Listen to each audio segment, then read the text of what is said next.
សូមរៀងហើយអោញាតម្ដែង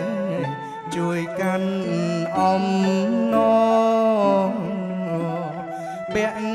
ចេញជៀនសាទរសម័យ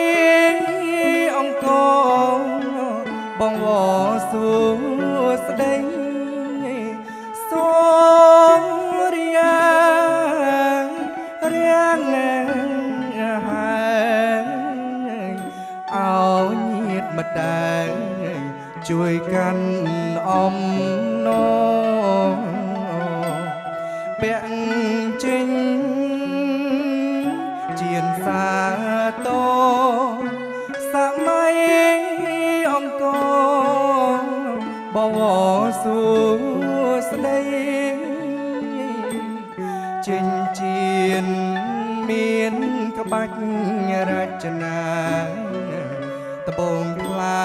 រំលេចគឺពេជ្រចរណៃពាក់ចងនឹងនាងដៃថ្លៃអើយមាថ្លៃសុំស្រីថែទុកចេញជៀនមានក្បាច់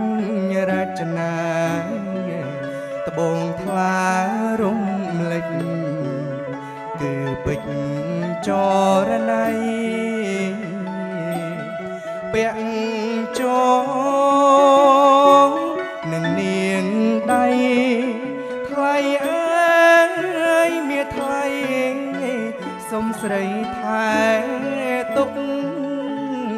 ញាតិណាមិត្តពលថា